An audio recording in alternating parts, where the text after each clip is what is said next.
പ്രിയപ്പെട്ടവരെ, 12 മണി മുതൽ 3 മണി വരെ ഭൂമിയിലെങ്ങും അന്ധകാരമായിരുന്നു.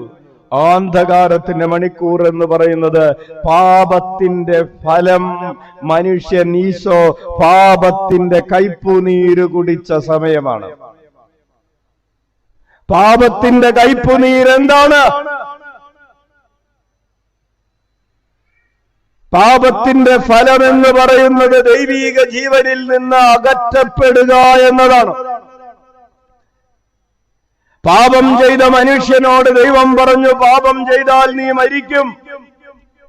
മനുഷ്യനെ സംബന്ധിച്ച്, ഒരു ജീവജാലത്തെ സംബന്ധിച്ച് മരണം എന്ന് പറയുന്നത് ദൈവത്തിൽ നിന്ന് സെപ്പറേറ്റഡ് ആവുക എന്ന് പറയുന്ന സമയമാണ്.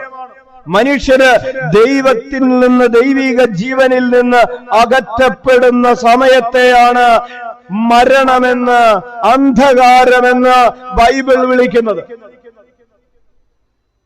ഈശോ അനുഭവിക്കുന്നത്, പുത്രനായ ദൈവം അനുഭവിക്കുന്നത്, പിതാവായ ദൈവത്തിന്റെ ഹൃദയത്തിൽ നിന്ന് അകറ്റപ്പെട്ട് കിടക്കുന്ന 3 മണിക്കൂറിന്റെ ഇരുട്ട്.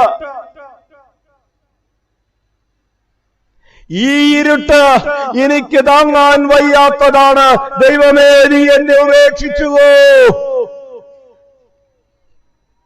ശരീരത്തിലേറ്റ അടികളല്ല അവൻ കഴിയുമെങ്കിൽ അകന്നു പോകട്ടെ എന്ന് പറയുന്നത്. ശിരസിൽ വെച്ച മുൾമുടിയുടെ വേദനയല്ല കഴിയുമെങ്കിൽ അകന്നു പോകട്ടെ എന്ന് പറയുന്നത്. ശരീരം മുഴുവൻ ഉയർന്നു പതിച്ച ചമ്മട്ടികളുടെ അടിയല്ല കഴിയുമെങ്കിൽ അകന്നു പോകട്ടെ എന്ന് പറയുന്നത്. വഹിക്കേണ്ടി വന്ന കുരിശോ, കരങ്ങളിൽ തറക്കപ്പെട്ട ആണികളുടെ വേദനയോ അല്ല, ചങ്കിൽ കുത്തപ്പെട്ട ആ വേദനയല്ല അവൻ അകന്നു പോകട്ടെ എന്ന് പറയുന്നത്.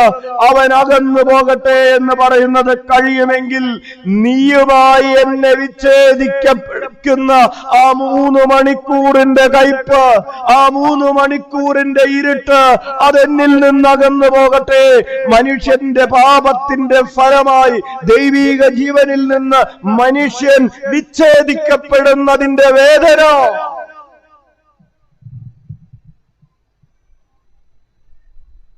അതെനിക്ക് താങ്ങാൻ കഴിയുന്നതിലും വലുതാണ് പിതാവേ.